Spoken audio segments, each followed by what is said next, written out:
ఆయన చేసిన ఉపకారములలో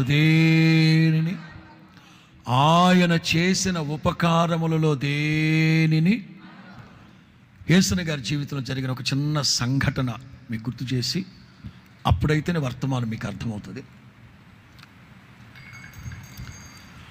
80వ దశకం చివరిలో ఢిల్లీలో ఒక విశ్వాసి, గుంటూరుకి సంబంధించిన ఒక పెద్ద పోలీస్ ఆఫీసర్, చాలా పెద్ద పోలీస్ ఆఫీసర్ యేసయ్య గారిని రమ్మంటే అప్పుడు ఖాళీ ఉన్నారు కదా, వెళ్ళారట. మధ్యాహ్నం భోజనానికి కూర్చున్నారు టేబుల్ మీద. ఆ ఫ్యామిలీ అటు కూర్చున్నారు, వాళ్ళ అమ్మాయి ఇటు కూర్చుంది, యేసయ్య గారు అందరూ కూర్చున్నారు. కూర్చున్న వెంటనే ఎవరి కాళ్ళు పళ్ళాలు ఇస్తున్నారు, పళ్ళాలు ఇచ్చారు. వెంటనే ఆ పోలీస్ ఆఫీసర్ వాళ్ళ అమ్మాయిని చడా మడా ఇంగ్లీష్లో తిట్టాడు. చదువుకున్నాడు కదా, ఇంగ్లీష్లో తిట్టాడు. ఏమిట్రా బాబు, ఈ పోలీసు ఆయన అమ్మాయిని సొంత చిన్నపిల్ల పొట్టిపోవడం ఖైదీ చడా మడా తిట్టేసి, యేసయ్య గారు ఆ పళ్ళుని తీసి అక్కడ పెట్టు, ఆ పిల్ల పళ్ళుని తీసి అక్కడ పెట్టు.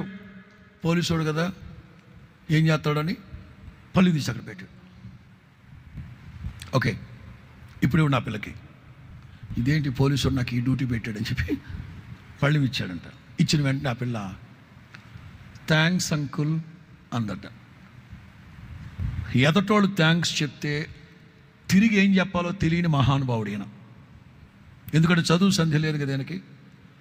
సాల్లే అన్నాడంట. భోంచేస్తూ కొంచెం ధైర్యం తెచ్చుకొని అడిగాడంట, బెదరో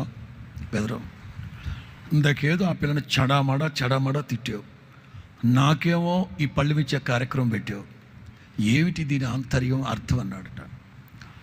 అదే ఏం లేదండి, ఆ పిల్లకి పళ్ళెం అందకపోతే మీరు పళ్ళెం అందించారా? అందించిన వెంటనే థ్యాంక్స్ చెప్పాలి కదా, చెప్పిందా థ్యాంక్స్? ఆ పిల్ల చెప్పలేదు కదా, అందుకే కోప్పడ్డా. అంటే మన పిల్లలే కదండి, మనకు చెప్పాలి థ్యాంక్స్, చెప్పాలి నువ్వు. అయిపోయింది. సాయంకాలం 6 గంటలప్పుడు ఆ పోలీస్ క్వార్టర్స్లో వాళ్ళ ఇంటి గార్డెన్లో కూర్చొని యేసయ్య గారు బైబిల్ చదువుకుంటున్నారట. ఈ పోలీస్ ఆఫీసరే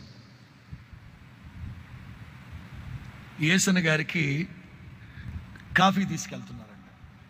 ఇక అంతే, ఈ పోలీసు ఆయన దగ్గరకు రాకునిపే యేసయ్య గారు అర్జెంటుగా టేబుల్ పక్కన పెట్టి థ్యాంక్స్ అండి బాబు, థ్యాంక్స్. ఆయన దగ్గరకు రాకునిపే థ్యాంక్స్ అండి, థ్యాంక్స్ బాబా, థ్యాంక్ యూ అంటే కూర్చున్నాక ఏమిటండి యేసయ్య గారు చిన్నపిల్లలకి ఏంటంటే, చిన్నపిల్లోని కదా బాబా, నీకు థ్యాంక్స్ చెప్పలేదు అనుకో ఇచ్చిన కాఫీ మరలా తీసుకెళ్తావు, ఎందుకు ఈ కర్మ చెప్పేస్తే పోద్ది కదా. అయినా మన పిల్లలు మనకు థ్యాంక్స్ చెప్పడం ఏంటంటే, మీరు విచిత్రం కాకపోతేనో వెంటనే అన్నారట. కనిపించిన వ్యక్తి మనకి ఏదన్నా మేలు చేస్తేనే, కనిపించిన వ్యక్తికి కృతజ్ఞత చెప్పలేకపోతే, మనకు ఎదురుగా ఉన్న వ్యక్తి మనకి ఏదైనా ఉపకారం చేస్తే కృతజ్ఞత చెప్పలేని వాళ్ళమి, అదృశ్యుడైన దేవునికి ఎట్లా చెప్తాం కృతజ్ఞత? అసలు దేవుడనే ఉన్నాడో లేడో ఎందుకు వచ్చిన గొడవ, వేస్ట్గా మనం క్యాలరీస్ ఖర్చు చేయడం దేనికి అనుకుంటారు. అంచేత క్రైస్తవులకు ఉండాల్సిన ఉపకార బుద్ధి, ఏదైనా ఉపకారాన్ని పొందినప్పుడు దాన్ని జ్ఞాపకం ఉంచుకొని కృతజ్ఞత చెప్పాలి.